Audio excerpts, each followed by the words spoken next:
안녕하세요. 축구 전문 기자 한준입니다.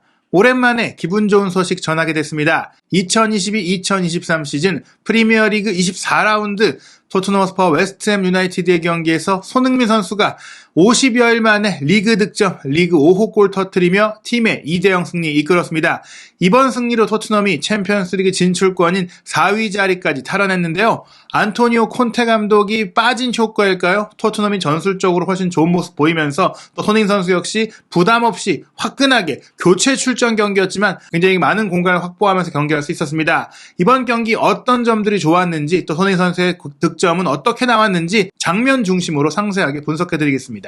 프리미어리그 24라운드 일정에 토트넘이 4위 자리에 복귀했습니다. 우선 기존의 4위였던 뉴캐슬 유나이티드가 리버풀과 홈 경기에서 2대0 완패를 당하면서 승점 추가에 실패를 했죠. 승점 41점에 멈춰있는 가운데 토트넘이 이번 경기 승리를 통해서 승점 42점으로 제치고 올라왔어요. 물론 토트넘이 한 경기를 더 치른 상태이긴 하지만 뉴캐슬이 최근 계속해서 승점을 잃고 있는 흐름들을 봤을 때 특히 승점을 잃은 채로 다음 주말에는 뉴캐슬이 카라바오컵 결승전을 맨체스터 유나이티드와 치러야 하거든요. 이 일정이 결국엔 토트넘과 승점 차이가 또 벌어질 수 있는 상황이 되면은 한 경기를 덜 했다고 하더라도 쫓아가야 되는 심리적인 부담이 생기는 뉴캐슬이라고 할 수 있겠습니다.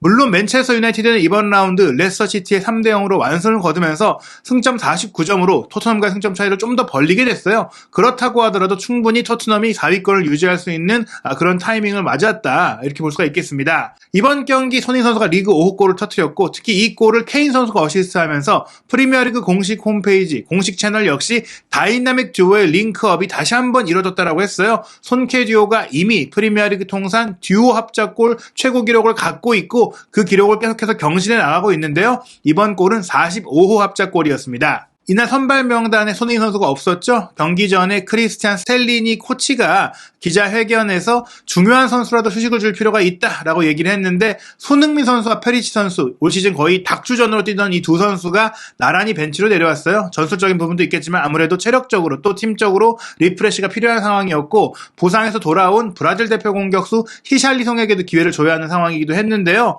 손케히 트리오가 선발 출전했고 또 왼쪽 윙백으로 세세뇽이 부상으로 이탈해 있는 가운데 지금까지 왼쪽 센터백으로 뛰어왔던 벤 데이비스를 왼쪽 윙백으로 전진시켰고요. 스킵과 호이비에르가 두 명의 중앙 미드필더 그리고 최근 좋은 경기력을 보이고 있는 로얄이 오른쪽 윙백으로 뛰었고요. 로메로, 다이어, 랑글레가 3백을 이뤘습니다. 골문은 요리스가 장기 부상을 당한 가운데 포스터가 지켰는데요. 웨스트햄 같은 경우에는 첼시와의 런던 더비에서 부상으로 빠진 브라질 대표 미드필더 파케타의 공백이 컸어요. 이 선수가 빠지면서 다운스, 수책, 라이스 이렇게 미드필더진이 구성이 됐는데 3명의 유기성이 조금은 떨어지는 모습이었습니다. 양팀의 포진도 살펴보면 토트넘은 역시 그대로 3-4-3으로 나섰고 웨스트햄도 3-5-1-1로 조금 변형된 모습 보였거든요. 미카엘 안토니오를 원톱으로 두고 제러드 보엔을 2선에서 측면이 아니라 자유롭게 움직일 수 있는 프리롤로 배치하면서 좌우를 오가면서 공격하게 만들었고요. 미드필드 라인은 라이스를 수비형 미드필드로 두고 수책과 다운스를 조금 중앙 미드필드로 전진시켰는데 다운스도 존재감이 없었고 수책도 본인이 이제 침투하고 활발하게 움직여봤지만 라이스와 투미드로 뛸 때보다 조금은 견고함이 떨어지는 모습이었습니다.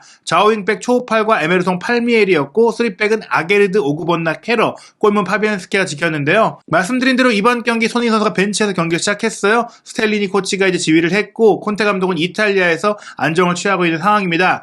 1월 이적 시장에 정말 막대한 돈을 투자해서 데려온 물론 이제 당장 임대고 여름에 이적료 총액을 내게 되지만 그래도 큰 기대를 모았던 페드로 포로가 역시 벤치를 시켰고 끝까지 출전하지 못했어요. 포로가 입단을 확정한 이후부터 이제 본래 오른쪽 윙백으로 뛰어왔던 에메르송 로얄 선수가 정말 좋은 경기력을 보이고 있기 때문이었는데요. 경기 초반에는 먼저 웨스트햄이 기회를 만들었습니다. 수책이 중앙 미드필드지만 말씀드린 대로 이번 경기 조금 전진해서 움직이면서 측면까지 커버를 해주는 모습들을 보였는데 수책이 이제 빠져들어가서 올린 크로스 패스를 보엔 선수가 슈팅으로 가져간 것이 빗나갔습니다. 보엔이 말씀드린 대로 측면으로 빠져서 윙포워드로 뛴 게 아니라 2선의 세컨드 스트라이커처럼 뛰었거든요. 토트넘은 11분 쿠루셉스키 선수가 왼쪽 측면에서 크로스 패스 올린 것 로얄이 이제 오른쪽 윙백이지만 가운데로 많이 들어왔습니다. 플레이를 했거든요. 로얄의 헤더 경합 시도가 이제 수비에게 잘려서 흐른 것을 스킵이 중거리 슈팅을 시도했지만 수비를 막고 무산된 상황이 나왔습니다.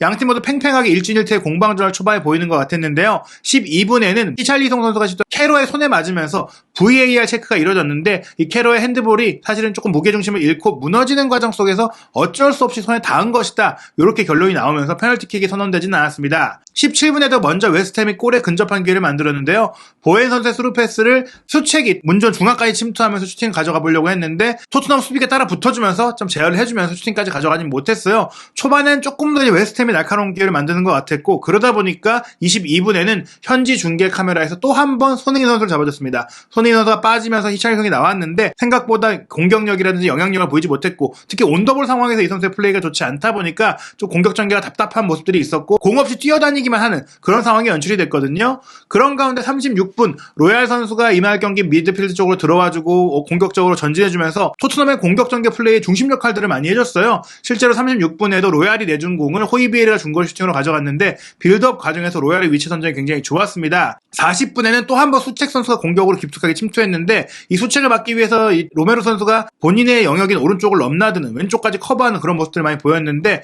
격렬한 태클을 좀 가하다가 본인이 부상을 좀 당하는 모습도 있었어요. 로메로가 교체되는 거 아닌가 싶었는데 경기를 일단 끝까지 소화했거든요. 하지만 워낙 몸을 던지는 선수다 보니까 이날 경기 조금은 이제 우려되는 모습들이 있었습니다. 전반 추가 시간에 토트넘이 이날 경기 득점에 가장 근접한 장면들을 만들었는데요. 이날은 케인 선수가 밑으로 많이 빠지면서 움직였어요. 페리치 선수가 뛸 때는 페리치가 많이 공을 끌고 올라가면서 크로스 패스를 올리니까 케인 선수가 문전으로 들어가서 슈팅하는 장면들이 많았는데 이번 경기는 데이비스가 나와서 좌우 윙백들이 윙어라기보다는 미드필드에 가깝게 움직이고 케인도 미드필드 내려와서 히샬리송 선수에게 공을 공급해주기 위한 경기들을 많이 펼쳤거든요.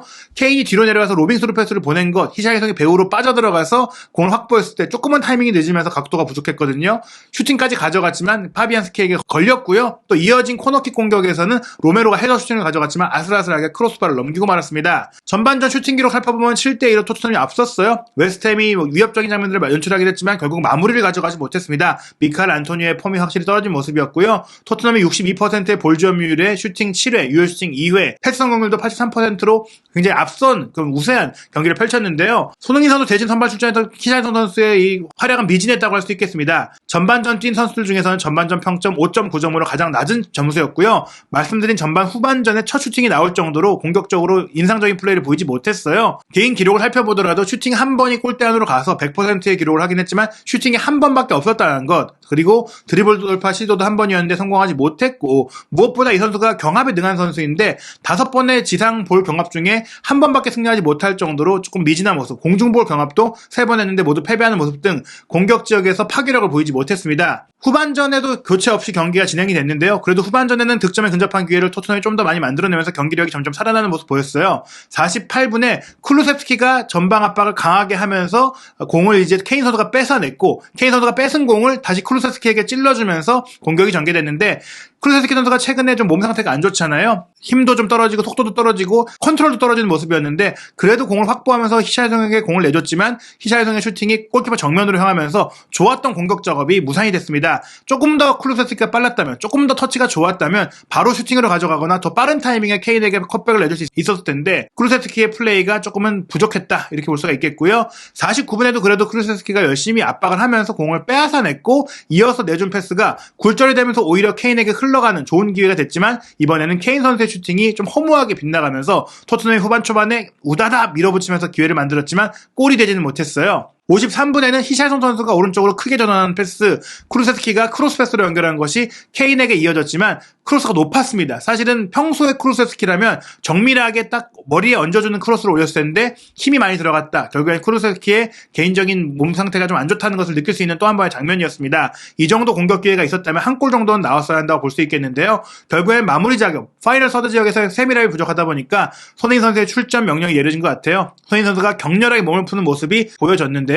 손흥민 선수가 격렬하게 몸을 푸는 장면이 나오자마자 토트넘이 선제골을 넣었습니다. 이 장면 정말 기가 막힌 팀플레이였는데 호이비에르 선수가 미드필드 지역에서 전방으로 대지를 가르는 스루 패스를 보냈는데 이 패스를 받은 선수가 케인도 아니고 히샬리송도 아니고 쿨루세스키도 아니고 벤 데이비스였어요. 오히려 히샬리송과 쿨루세스키가 넓게 벌려주고 케인이 뒤로 빠져 움직이면서 웨스트햄 수비라인의 간격을 벌려줬고 그 벌려진 간격으로 벤 데이비스가 어느새 커트인에 들어오면서 이 공을 이어받았고 또 로얄이 안쪽으로 좁혀 들어오면서 오히려 벤 데이비스와 로얄이 투톱에 가까운 위치에 딱 들어간 겁니다. 이 움직임이 수비의 허를 찌른 것이죠. 벤 데이비스가 침착하게 이 공을 받아서 로얄에게 넘겨줬고, 로얄도 골키퍼와 마주한 상태에서 침착하게 골문 구석으로 땅볼 슈팅을 보내면서 득점을 했는데요. 콘테 감독이 추구했던 윙백 축구가 사실 지금까지 크로스 셔틀로만 이어지면서 단조로운 플레이가 됐는데, 이렇게 지난 시즌에 했던 것처럼 안쪽으로 좁혀 들어온 플레이, 그리고 땅볼로 연결하는 플레이를 통해서, 패스를 활용하는 플레이를 통해서 살아났다. 이게 뭐 콘테 감독의 지시인지 아니면 스텔링 감독의 전략인지 모르겠지만, 어찌됐거나 벤 데이비스의 도움에 이은 로얄의 골이 나오면서 토트넘이 기선을 제압할 수 있었습니다. 선제골을 내준 웨스트햄도 곧바로 동점골에 근접한 장면을 만들었는데요. 센터백 오구번나의 롱패스를 안토니오가 경합하면서 밀어줬고, 뒤쪽에서 들어온 보엔 선수가 슈팅까지 문전에서 가져갔지만 포스터가 잘 선방을 했어요. 59분에는 로얄 선수가 또 한 번 감각적인 패스 연결을 통해 기회를 만들었는데, 오른발 아웃프론트 패스를 쿠루세스키에게 빠르게 넘겨줬고, 쿠루세스키가 가운데로 치고 들어오면서 왼발 가마차기 슈팅을 때렸는데 이것이 골키퍼의 선방에 막혔습니다. 선제골이 나오자 보니까 쿠루세스키도 마음의 부담을 덜었는지 이전보다는 날카로운 모습 보였는데요. 67분 스텔리니 코치가 결국에는 손흥민 선수 출격 명령을 내렸습니다. 히샤이 선수가 이 시점까지도 별다른 모습 보이지 못하면서 교체가 됐고, 손흥민 선수가 투입이 됐고요. 웨스트햄도 2명의 선수를 바꿨는데요. 안토니오를 빼고 데니 잉스 투입했고, 또 미드필더 다운스를 빼고 벤나마를 투입하면서 끌려가는 상황이니까 총공세를 폈습니다. 하지만 이 총공세를 편 것이 수비적인 부실함을 만들었고, 또 손흥민 선수가 들어갔던 것이 토트넘의 공격 마무리를 더 날카롭게 해줬죠. 손흥민 선수가 교체 출전 5분 만인 72분에 케인의 스루 패스를 받아서 마무리 슈팅으로 추가골을 넣었는데요. 케인이 경합을 이겨낸 것에 이은 스루 패스를 내준 것도 좋았지만, 손흥민 선수가 빠른 타이밍으로 빠져 들어가서 수비보다 빨리 문전에 도달했고, 골키퍼와 마주한 상태에서 날카로운 오른발 슈팅을 정확하게 꽂아 넣으면서 본인의 전매 특허인 마무리 능력 보여줬고, 또 폴터치도 워낙 좋았어요.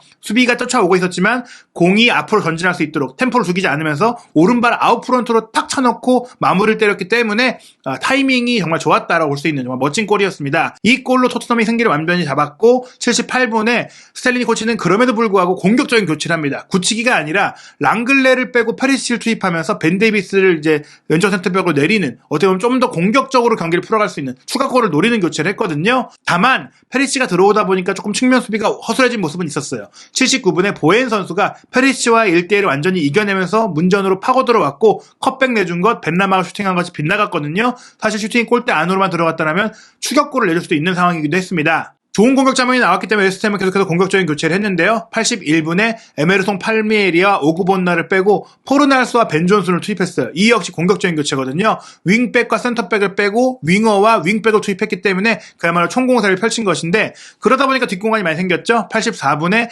웨스트햄의 공격을 차단한 손흥민 선수가 자기 진영부터 상대 진영까지 단독 돌파로 또 한번 시원하게 치고 들어왔어요. 과거 번리전을 연상케 했던 또 한 번의 폭풍 질주가 있었는데, 라이스가 그 앞을 차단하면서 파울을 범하면서 손흥민 선수를 좀 넘어뜨렸어요. 손흥민 선수가 쓰러지자 또 미안해하는, 또 사과하는 모습도 나오기도 했는데요. 스텔리니 코치는 89분 스킵과 쿠루세스키를 빼고 파페사르와 모우라까지 투입하면서 역시나 굳히기가 아니라 상대의 뒷공간을 공략할 수 있는 또 공격적인 선수들, 파페사르가 스킵보다 공격적이고 쿠루세스키의 자리에 또 드리블이 좋은 모우라를 투입하면서 계속해서 골을 넣기 위한 공격적인 축구를 구사하면서 마무리 시간을 보냈습니다. 결국에 추가 시간까지 득점이 나오지 않으면서 토트넘이 2대0 승리를 거뒀는데요. 오랜만에 내용도 좋았고 결과도 좋았고 손흥민 선수의 골까지 터지면서 토트넘의 경기를 오랜만에 신나게 지켜볼 수 있었던 것 같습니다. 비록 손흥민 선수가 선발 출전하지 못하면서 초반 60분 정도는 좀 답답한 양상이 있기도 했지만, 그래도 경기력이 개선되고 있고, 특히 손흥민 선수의 컨디션이 살아났고 손흥민 선수의 경기력을 살릴 수 있는 축구가 됐다는 것에 있어서 기대감이 크고요. 최근에 첼시가 정말 부진한데 2월 26일 일요일 밤 10시 30분 첼시와의 런던 더비에 대한 기대감이 더욱더 커지고 있는 상황입니다. 이 경기까지 또 이긴다면 토트넘이 4위 자리를 굳힐 수 있고요. 또 이어서 3월 2일 새벽에 셰필드 유나이티드와의 FA컵 경기를 통해서 8강 진출을 노릴 수 있는 기회도 있고, 또 울버햄튼과 3월 5일 경기에 이어 3월 9일 대역전극이 필요한 토트넘과 AC밀란의 챔피언스리그 16강 2차전도 이어집니다. 토트넘의 대반전, 토트넘의 상승세가 이뤄졌는데 콘테 감독이 빠진 것이 어떤 효과이고, 또 스텔리니 코치가 토트넘을 어떻게 바꿔놓았는지 부버지 김현민 기자와 함께하는 정밀 분석도 이어집니다. 한준TV 구독, 좋아요, 알림 설정을 통해 새로 올라오는 콘텐츠들 놓치지 않으시기 바랍니다.